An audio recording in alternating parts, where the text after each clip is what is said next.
When Carl C.J. Johnson gets that phone call at the start of GTA San Andreas telling him his mom has been killed, it seems like a classic gang war tragedy. But the truth behind Beverly Johnson's death goes much deeper than a random drive-by. Her murder is tied to power struggles, betrayal, and manipulation that were reshaping Los Santos in the early 1990s. To understand why she was killed and who was responsible, we have to look at the state of Grove Street, its enemies, and the corrupt forces working in the background. Beverly Johnson wasn't involved in gang life. She was respected in the neighborhood for holding her family together through tough times. Her house was a kind of safe ground, a symbol of what Grove Street once stood for: community, loyalty, and family. That made her death even more shocking, because everyone knew that shooting at the Johnson house wasn't just a personal attack, it was a statement. Whoever did it wanted to shake Grove Street to its core. At the time, Grove Street families were in decline. Their unity was splintering, their influence was shrinking, and the Balas were rising fast. Crack cocaine was flooding Los Santos, and the Balas embraced it, gaining money and power quickly. Sweet, CJ's brother and the leader of Grove Street, refused to get involved in the crack trade. He saw it as something that would destroy their community from the inside.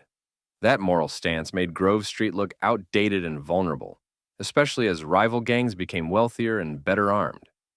The drive-by that killed Beverly was officially carried out by the Balas. Late at night, a purple car rolled down Grove Street and opened fire on the Johnson house. Their real target wasn't Beverly at all. It was Sweet. He'd been marked for death as part of a plan to weaken Grove Street leadership. But Sweet wasn't home. The Balas fired anyway, either not knowing or not caring who was inside. Beverly was hit by the gunfire and died on the spot. From a street-level perspective, that's the end of the story. A rival gang tried to take out Grove Street's leader, missed, and killed his mother instead. But behind that attack were larger forces pulling strings. The corrupt crash unit, led by Officer Frank Tenpenny, was deeply involved in the gang scene. Instead of fighting crime, Tenpenny and his men manipulated gangs to keep the city unstable. They profited off the drug trade, played rival groups against each other, and made sure no single gang got powerful enough to threaten their control. Tenpenny had connections with the Balas and was using them to destabilize Grove Street. A strong, united Grove Street could push back against corruption and drug expansion. But a broken, emotionally shattered Grove Street was easy to control. Beverly's murder was a perfect catalyst for that chaos. It's also important to mention betrayal from within. Big Smoke and Ryder, two of CJ's oldest friends, were already drifting away from Grove Street ideals.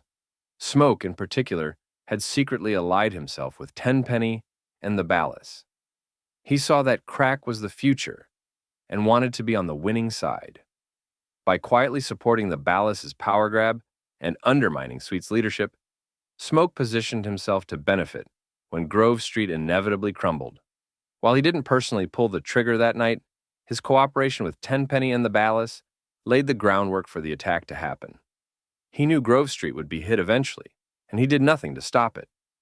Beverly's death had immediate and devastating consequences. It fractured the Johnson family. CJ, racked with guilt over leaving Los Santos after Brian's death, came home to a broken neighborhood and a family consumed by anger. Sweet blamed CJ for abandoning them. The gang lost morale. And in the chaos, Tenpenny made his move. As soon as CJ landed back in town, Tenpenny and his partner framed him for a cop's murder, trapping him under their control. With Sweet focused on revenge and CJ forced to do Tenpenny's dirty work, Grove Street became easier to manipulate. The choice of target wasn't random. By going after Sweet but hitting Beverly, the attackers achieved something even more effective. They destroyed the Johnson family's sense of safety and stability.